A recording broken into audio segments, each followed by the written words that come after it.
Oke, Assalamualaikum warahmatullahi wabarakatuh. Pada video kali ini saya akan menjelaskan tentang farmakoterapi pada diare, di mana diare merupakan salah satu gangguan yang ada pada sistem pencernaan manusia. Oke, jadi tujuan pembelajaran dari farmakoterapi pada diare ini adalah yang pertama, mahasiswa diharapkan mampu memahami definisi, gejala, etiologi, faktor risiko, serta patofisiologi dari diare. Dan yang kedua, mahasiswa diharapkan mampu memahami penata laksanaan terapi diare beserta mekanisme kerja obat. Ini outline yang akan kita bahas pada video kali ini. Yang pertama ada pendahuluan, kemudian ada definisi, klasifikasi, etiologi, gejala, penata laksanaan terapi, dan mekanisme kerja obat. Untuk yang pertama, pendahuluan, di mana berdasarkan data yang sudah dihimpun oleh Kementerian Kesehatan, 1 dari 7 anak Indonesia itu mengalami diare, yang mana anak Indonesia yang mengalami diare itu rata-rata berusia 2 sampai rata-rata berusia di bawah 10 tahun dengan angka kejadian 2 sampai 6 kali per tahunnya. Kemudian 60% dari diare yang terjadi di Indonesia itu ternyata disebabkan oleh infeksi virus, yaitu rotavirus. Ini berdasarkan hasil penelitian yang dilakukan di 6 rumah sakit di Indonesia. Kemudian diare juga merupakan salah satu penyebab rawat inap nomor 1 yang terjadi pada anak di rumah sakit Indonesia berdasarkan data Kemenkes juga. Dan yang paling utama di sini adalah diare merupakan penyebab kematian nomor 2 pada anak usia 1-4 tahun di Indonesia. Jadi memang diare ini tidak bisa disepelekan karena memang dia menjadi penyebab kematian nomor 2 ya pada anak. Oke, yang kedua adalah definisi. Jadi definisi diare ini adalah buang air besar dengan feses tidak berbentuk atau cair dengan frekuensinya lebih dari 3 kali dalam 24 jam. Dimana pada keadaan normal itu feses kita mengandung volume air sekitar 60-80%. Namun pada penderita diare biasanya mencapai lebih dari 90% kandungan air di dalam feses tersebut ya. Jadi untuk diare itu syaratnya ada 2, dari segi frekuensi dan dari segi konsistensi. Yang pertama, frekuensinya itu bisa dibilang diare kalau dia lebih dari 3 kali dalam 24 jam. Sedangkan untuk konsistensinya itu kandungan airnya lebih dari 90%. Atau kalau kita lihat itu seperti cairan ya atau encer sekali. Ini kategori dari diare. Jadi diare itu dikategorikan berdasarkan penyebab dan waktunya. Dan untuk kategori diare berdasarkan penyebab itu yang pertama ada diare spesifik, kemudian yang kedua ada diare non spesifik. Nah, untuk kategori diare berdasarkan waktu ada diare akut dan diare kronis. Sekarang kita lihat masing-masing apa sih itu dari kategori diare tersebut. Yang pertama, diare spesifik. Diare spesifik ini adalah diare yang diketahui penyebabnya. Misalnya diare itu disebabkan oleh bakteri, virus, dan parasit, maka itu disebut dengan diare spesifik. Kemudian yang kedua, diare non-spesifik adalah diare yang tidak diketahui penyebabnya secara pasti, seperti diare spesifik. Biasanya itu karena faktor makanan atau pada saat waktu perjalanan mungkin tingkat higienitasnya kurang, jadi menyebabkan diare, tapi kita nggak tahu secara pasti penyebabnya apa. Nah, untuk yang ketiga itu kategori diare yaitu diare akut, di mana diare akut ini adalah diare yang terjadi dalam rentang waktu kurang dari 14 hari. Biasanya sih 1-3 hari. Biasanya untuk diare akut itu tidak diketahui secara jelas penyebabnya dan biasanya dia dapat sembuh dengan sendirinya. Paling hanya membutuhkan rehidrasi saja yaitu oralit. Tidak membutuhkan terapi yang berkelanjutan. Kemudian yang keempat, diare kronis. Diare kronis di sini adalah diare yang terjadi lebih dari 14 hari. Biasanya diare kronis itu merupakan suatu gejala dari penyakit tertentu. Misalnya IBS. IBS itu Irritable Bowel Syndrome. Biasanya dia ini adalah sindrom iritasi yang terjadi di usus kita. Itu salah satu gejalanya adalah diare. Begitu juga dengan gastroenteritis ya, atau peradangan yang ada di lambung kita, biasanya itu biasanya salah satu gejalanya adalah diare, namun diarenya itu diare kronis. Nah, kalau diare kronis ini memang hal yang harus dilakukan utama itu adalah melakukan terapi untuk penyakit induknya. Ya, jadi percuma diarenya yang diterapi tapi penyakit induknya tidak diterapi, maka gejala diarenya akan berlangsung secara terus-menerus. Oke, sebelum lanjut pembahasan diare, kita mengenal terlebih dahulu ya. Ada namanya skala tinja dari Bristol. Ini memang ada di referensi. Nah, jadi Bristol ini mengklasifikasikan tinja itu menjadi 7 tipe ya. Yang pertama di sini ada tipe 1. Di sini bentuknya kecil-kecil bulat seperti ini ya. Dia itu biasanya keras. Nah, kemudian dia sangat sulit dikeluarkan. Biasanya sedikit-sedikit dikeluarkan tapi sakit dan keras ya pada saat melakukan defekasi. Kemudian tipe 2 di sini bentuknya seperti ini ya. Kalau digambarkan katanya di sini seperti sosis ya, tetapi masih menggumpal. Kemudian tipe 3 ini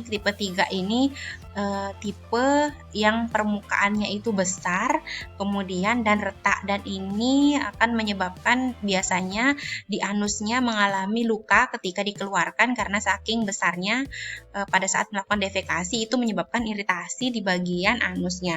Nah, untuk tipe 4 ini adalah tipe normal ya, tipe feses atau tinja yang normal. Di sini dia empuk halus digambarkan seperti itu oleh Bristol, itu tipe yang normal. Kemudian tipe 5 itu dia itu seperti gumpalan tapi masih mudah dikeluarkan ya, kecil-kecil seperti ini tapi mudah dikeluarkan. Kemudian untuk tipe 6 di sini permukaannya halus, mudah cair dan sangat mudah dikeluarkan ya. Untuk yang tipe 7 itu sama sekali tak berbentuk, itu 100% cair. Nah, karena saya tadi bilang tipe 4 ini tipe normal, biasanya tipe 1, 2, 3 ini adalah tipe untuk pasien yang konstipasi ya atau kesulitan BAB. Nah, untuk tipe 5 sampai tipe 7 ini justru tipe yang konsistensinya cair atau biasa terjadi pada orang dengan diare. Biasanya orang diare yang parah itu biasanya yang tipe 7 ini ya, bentuknya cair, 100% cair, tidak ada bentuk ampasnya atau padatannya seperti itu. Oke, jadi ini etiologi dari diare. Diare itu yang pertama bisa disebabkan oleh infeksi, seperti yang saya bilang tadi, bisa infeksi bakteri, virus, parasit, ya. Ini dia nanti contoh bakteri yang bisa menyebabkan diare. Nah, contoh dari diare yang disebabkan oleh infeksi bakteri itu adalah disentri, ya. Dimana penyebab dari disentri itu adalah bakteri Shigella dysentery. Nah, itu contohnya bakteri disebabkan oleh infeksi bakteri. Kemudian tadi ada virus, yaitu rotavirus ya. Kemudian parasit, ternyata cacing perut itu kalau dia memang lama hidup di lambung kita itu bisa menyebabkan terjadinya diare. Kemudian penyebab yang kedua ada malabsorpsi, di mana malabsorpsi ini adalah kondisi ketika makanan itu tidak dapat diserap dengan baik di usus kita, dimana usus itu kan merupakan bagian dari sistem pencernaan yang berfungsi menyerap nutrisi dari makanan yang telah diolah dan kemudian masuk ke peredaran darah. Nah, jadi malabsorpsi ini ketika usus kita itu tidak mampu lagi menyerap makanan dan nutrisi tersebut, otomatis makanan dan nutrisi tersebut akan kumpul atau menumpuk di lambung kita, kemudian nanti akan menimbulkan di situ banyak cairan sehingga dia menyebabkan diare. Kemudian yang ketiga penyebab diare ada alergi, biasa misal alergi makanan. Pada orang yang sensitif alergi, itu alergi makanan salah satu gejalanya biasanya diare. Kemudian di sini keracunan. Oke, keracunan itu bisa keracunan bahan kimia, bisa juga keracunan yang dikandung oleh makanan atau misalnya produk-produk yang kita konsumsi seperti itu ya. Kan banyak kasus kita sering dengar bahwa di suatu hajatan misalnya keracunan massal karena mengkonsumsi ikan. Nah, itu bisa jadi salah satu gejalanya adalah diare. Kemudian imunisasi defisiensi, biasanya pada anak-anak yang habis imunisasi, setelah imunisasi itu memang kalau dia anaknya itu sangat rentan ya, tubuhnya itu sangat responsif, itu bisa menyebabkan diare selain demam. Kemudian ada penyebab-penyebab lain di sini, misalnya ada penyakit tertentu seperti yang saya sebutkan tadi ya, ada irritable bowel syndrome, kemudian ada gastroenteritis. Oke, jadi ini patofisiologi gimana sih proses dari diare ini bisa terjadi. Nah, kita lihat dari sisi infeksi di sini ya. Nah, untuk faktor infeksi itu dia bisa menyebabkan diare ketika patogen itu masuk dan berkembang di dalam usus. Jadi patogen yang masuk dan berkembang di dalam usus itu akan menyebabkan hipersekresi air ya, kebanyakan air yang disekresi dan elektrolit sehingga dapat meningkatkan isi di rongga usus. Namun isinya di sini hanya cairan. Jadi dia bisa menyebabkan diare. Nah, kemudian dari faktor makanan faktor malabsorpsi, baik itu malabsorpsi karbohidrat, protein maupun lemak, ternyata dia bisa menyebabkan peningkatan tekanan osmotik yang ada di saluran pencernaan kita sehingga menyebabkan terjadinya pergeseran air dan elektrolit ke rongga usus. Kalau air dan elektrolit ini menumpuk di rongga usus bisa menyebabkan diare. Nah, untuk faktor makanan dan faktor psikologi di sini, kalau dari faktor makanan itu misalnya toksin atau racun yang ada di dalam makanan itu tidak dapat diserap oleh tubuh kita karena ditolak oleh tubuh. Nah, sedangkan dari faktor psikologi itu cemas, ternyata kedua faktor ini bisa menyebabkan hiperperistaltik di usus kita. Hiperperistaltik itu artinya peningkatan pergerakan yang ada di usus sehingga menyebabkan usus itu kemampuannya dalam menyerap makanan kita berkurang. Bisa dibayangkan ketika usus yang tugasnya menyerap makanan namun dia bergerak terus, hiperperistaltik, jadi dia tidak ada waktu untuk menyerap makanan kita sehingga nanti bisa menjadi diare ya. Itu patofisiologi dari diare. Kemudian ini penularan diare yang disebabkan oleh patogen ya. Yang pertama di sini saya berikan gambaran, misalnya di feses orang itu mengandung bakteri atau mengandung patogen. Di sini misalnya protozoa ya ini ya. Kemudian nanti dia bisa berkembang. Nah, setelah itu nanti ternyata protozoanya itu menghinggapi di makanan, kemudian makanannya nanti dikonsumsi, bisa menyebabkan diare. Begitu seterusnya siklusnya untuk penularan diare yang disebabkan oleh bakteri ya, kira-kira seperti ini. Kemudian ketika dilakukan pemeriksaan, ternyata gambaran di ususnya seperti ini, di mana parasit ini atau patogen ini itu bisa didapat dari air dan makanan. Contohnya misalnya airnya yang tidak dimasak dengan baik sehingga masih mengandung patogen-patogen yang bisa menyebabkan diare di situ. Oke, ini gejala umum dari diare. Yang pertama itu fesesnya lembek dan cair, jelas. Kemudian disertai dengan nyeri dan kram perut. Biasanya kalau orang diare itu perutnya sampai spasme itu kram. Kemudian kadang sampai mual muntah. Bisa jadi dia juga nyeri kepala, demam, dan kehilangan nafsu makan ya. Orang diare itu kadang males makan karena perutnya sakit tadi. Kemudian ada tanda-tanda yang harus memang kita waspadai, yaitu tanda-tanda dari dehidrasi. Nah, selain itu juga kalau diarenya terlalu lama sampai mengiritasi di saluran pencernaan, itu akan menyebabkan adanya darah pada feses. Oke, ini tanda-tanda dehidrasi, di mana tanda dehidrasi di sini penilaiannya menggunakan metode DAKA. Jadi di sini penilaiannya ada 6 aspek. Yang pertama kondisi umum, mata, mukosa, kemudian haus, setelah itu ada nadi radialis dan turgor kulit. Di sini dehidrasi diklasifikasikan menjadi 3, ada derajat A, derajat B, dan derajat C. Nah, untuk yang derajat A, semua aspek ini dalam kondisi normal. Jadi diagnosisnya itu adalah diare tanpa dehidrasi. Nah, terapinya apa ketika dia mengalami diare tanpa dehidrasi? Yang harus dilakukan di sini adalah mencegah terjadinya dehidrasi. Nah, untuk yang derajat kedua, di sini derajat dehidrasi ringan ya. Di sini ada suatu kondisi, misalnya kondisi umumnya kurang aktif, kemudian matanya cekung, terus dia haus terus. Nah, di sini nadinya lemah, turgor kulitnya atau kekencangan kulitnya berkurang, jadi dia dehidrasi ringan. Setidaknya dia memiliki 2 dari tanda tersebut ya. Caranya terapinya adalah rehidrasi dengan larutan rehidrasi oral, kecuali tidak bisa minum sama sekali. Oke, untuk dehidrasi derajat C, yaitu dehidrasi yang berat, itu ditandai dengan kondisi umumnya itu sudah koma, kemudian mata dan mukosanya tidak bisa dinilai lagi karena dia sedang koma, dan dia tidak bisa minum, dan untuk nadi radialisnya bahkan hampir mendekati absen ya, atau tidak terdengar, seperti itu. Di sini yang diberi tanda bintang itu artinya tanda yang sangat penting, karena memang yang berkaitan dengan kelangsungan hidup pasien tersebut. Nah, untuk derajat C, dehidrasi ini disebut dengan dehidrasi berat yang ditandai atau disertai dengan setidaknya 1 dari tanda yang bertanda bintang. Nah, untuk terapinya diare dengan dehidrasi berat atau derajat C ini biasanya dilakukan rehidrasi dengan larutan intravena dan larutan rehidrasi oral. Biasanya sih pakai larutan rehidrasi intravena karena dia sudah tidak bisa lagi melakukan rehidrasi menggunakan yang oral. Oke, nah ini selanjutnya penata laksanaan diare, di mana tujuan terapi dari diare itu yang pertama untuk mencegah gangguan keseimbangan air, elektrolit, dan asam basa. Yang kedua untuk memberikan terapi simptomatik atau gejala-gejala diarenya.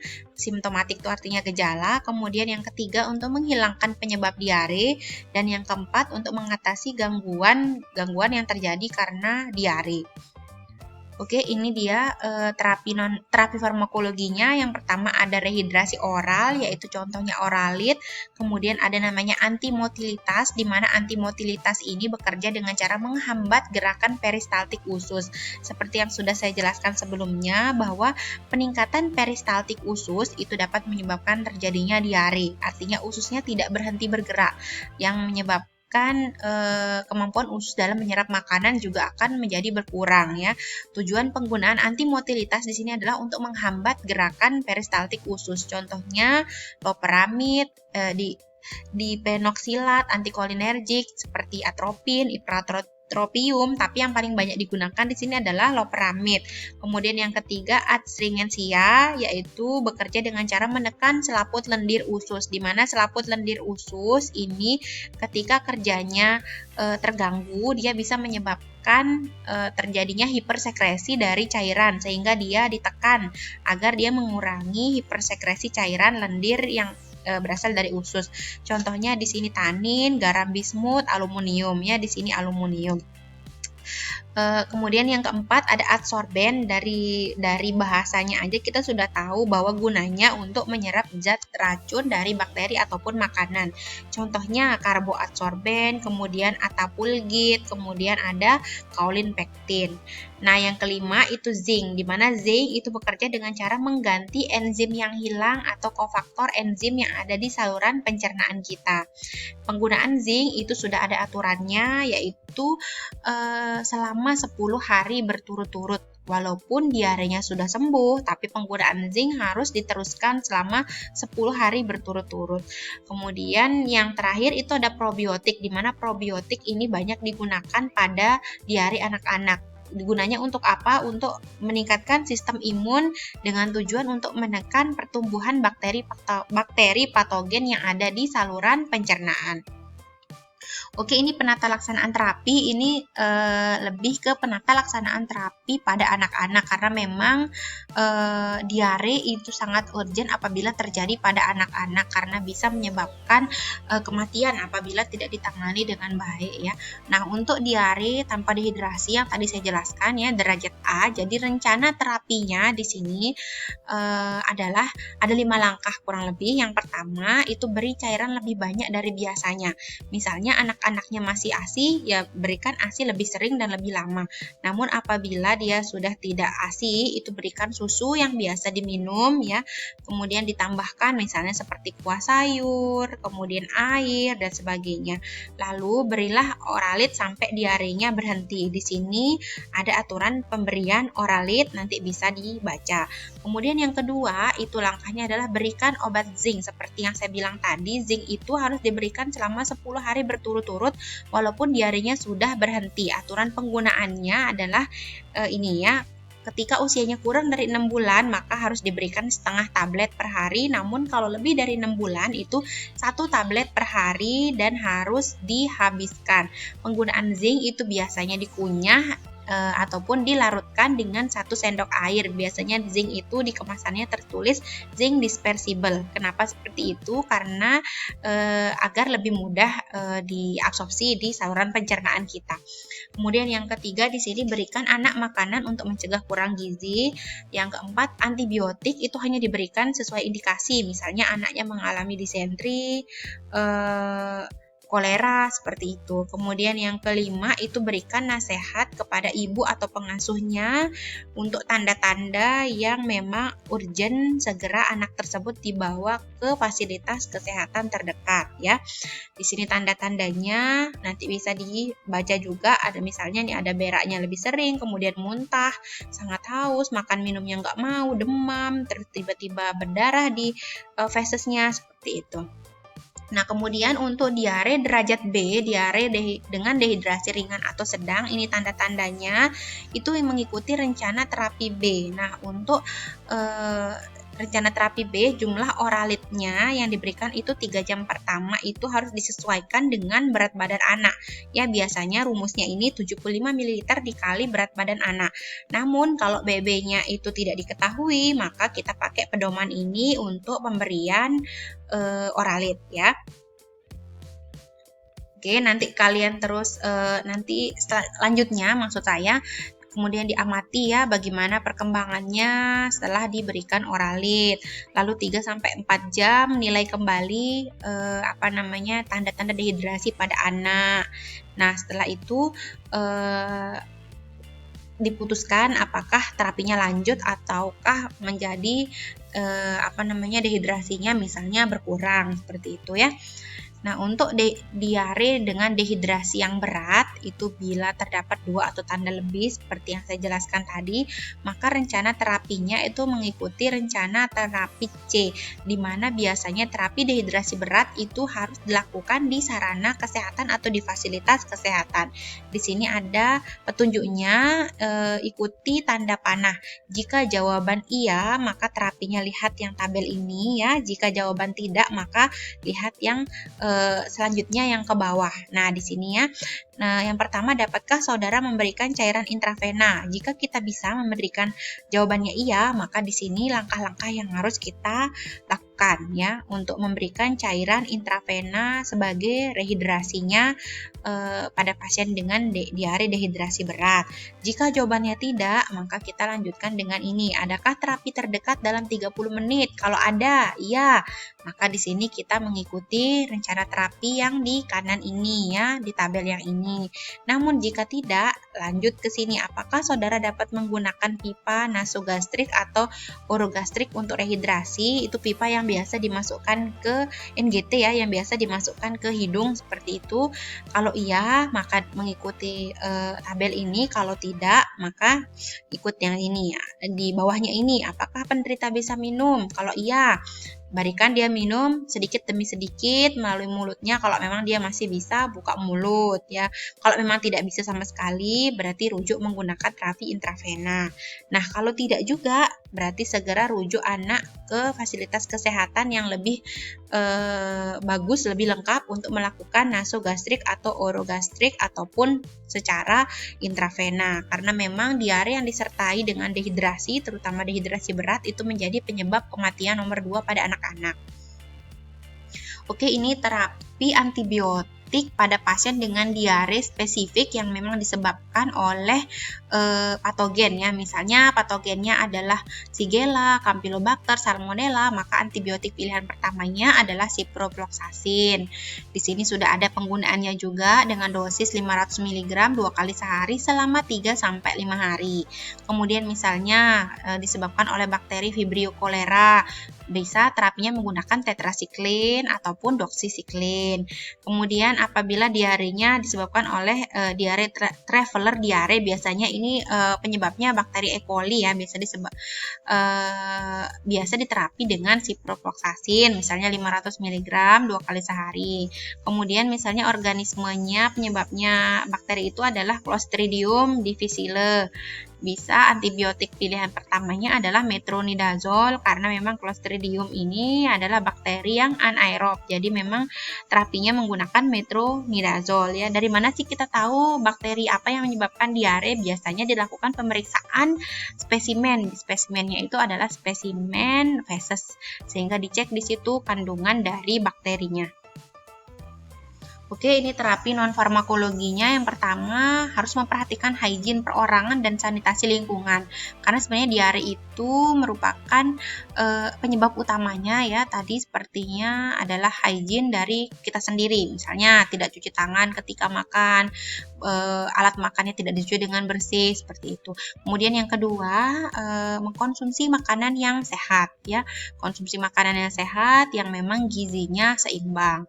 Kemudian ketiga, menghindari makanan yang merangsang gerakan peristaltik usus seperti makanan padat yang terlalu padat, kemudian pedas, produk susu dan makanan yang berserat ya. Justru pada saat kondisi diare itu disarankan untuk tidak mengkonsumsi atau memakan makanan yang banyak mengandung serat karena khawatirnya nanti akan meningkatkan